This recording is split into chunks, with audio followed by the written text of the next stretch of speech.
The fact is, there are two armies fighting for Russia. One under the command of the standard military, the other, the Wagner Group. This is like Blackwater was one of our forces, except much, much larger.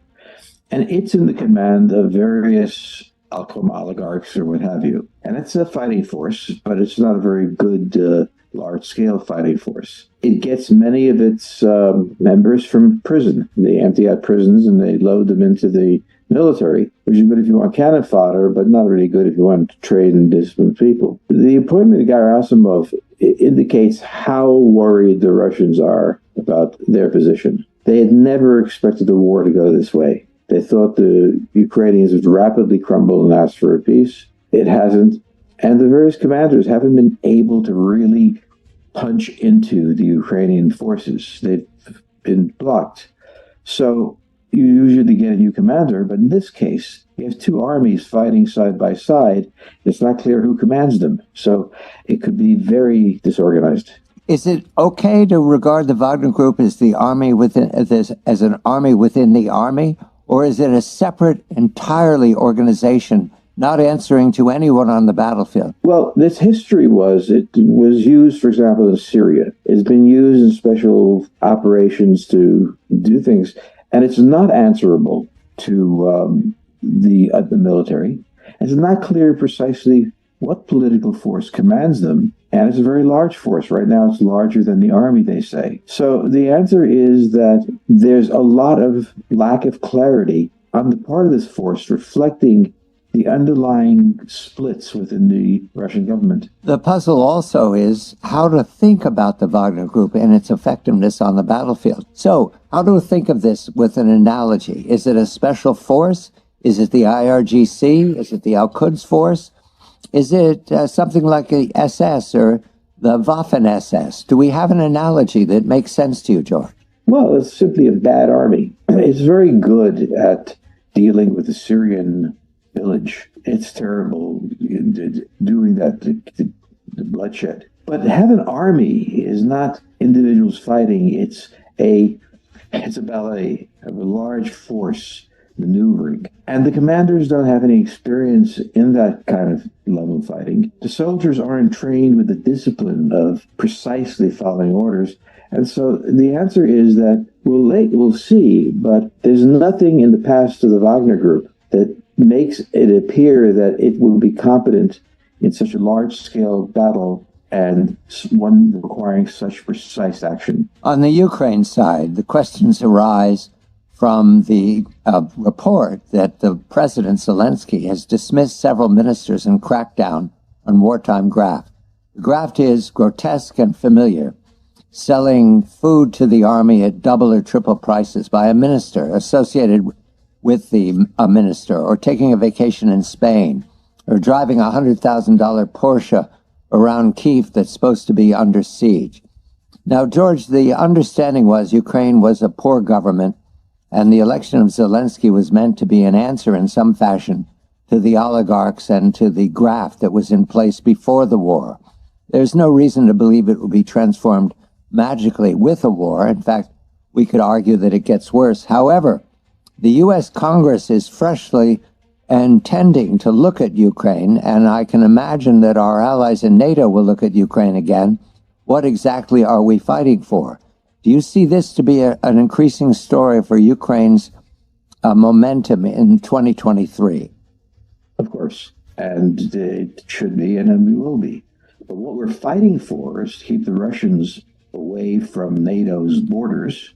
And we have to face the fact that in this region, not just Ukraine, but Russia is vastly corrupt.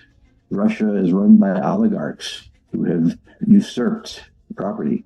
The Ukrainians are also from this area. They're corrupt. So if we're looking for moral rectitude, this isn't the place to go. But if you are saying, look, I don't want the Russians on the border of Poland, I don't want them on the border of Romania, well, then we're fighting for that. So from my point of view, the war is about limiting Russia's ability to reach into Europe and into NATO.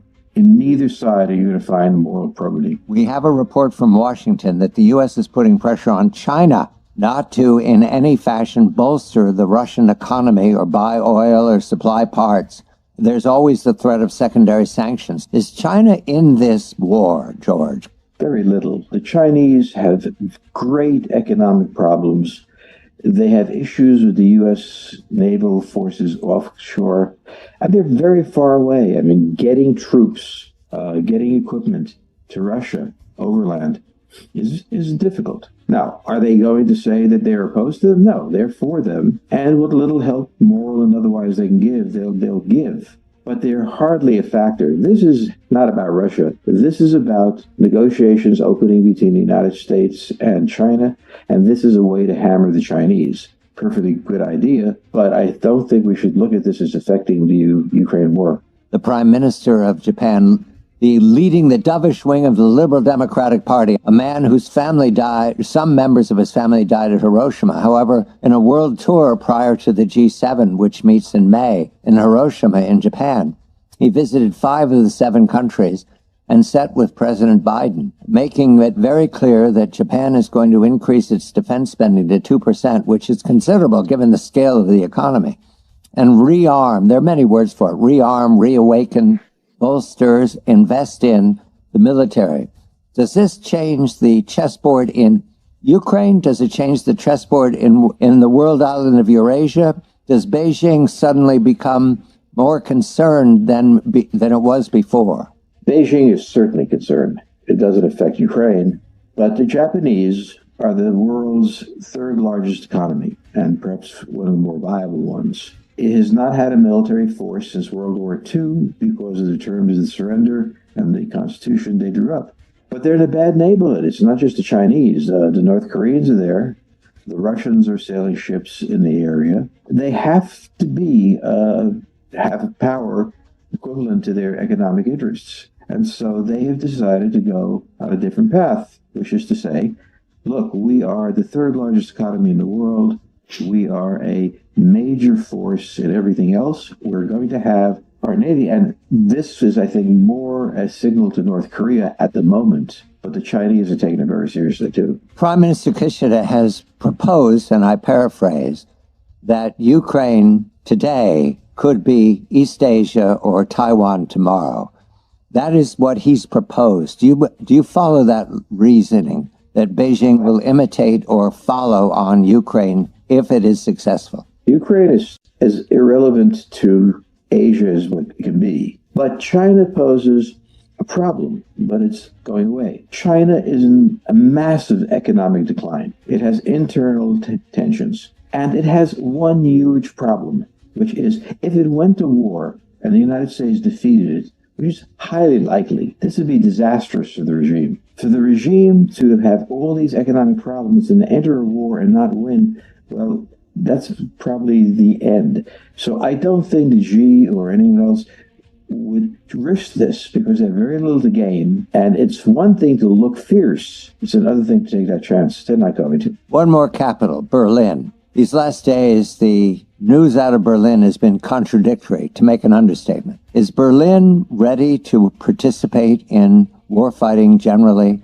The chancellor visited Beijing before he came home to make these twisting, turning decisions about putting his armament into Ukraine. Where is Berlin between Beijing and Moscow? Well, firstly, the United States is not engaged in war making. They provide weapons, heavy weapons, to the Ukrainians. Will the Germans do that? Well, they have been doing that. The question on tanks comes in 2 forms. Firstly, they're offensive weapons. They are designed to carry a military into the heart of the Russians. Germany did not want to be the first one to do this. It did not want to be the first one to give tanks. It wanted the United States to take the lead so it could say that it was merely following NATO, making NATO policy. The second thing about tanks is that they're kind of out of fashion. They're highly vulnerable. What we did to the Russians in the first days of the war, British anti-tank weapons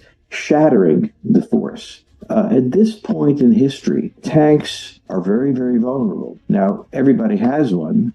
Everybody has neckties. But deploying tanks against the Russians, who are masters of anti-tank warfare, may not be the wisest thing. I don't think that was the primary reason that he didn't want to do it.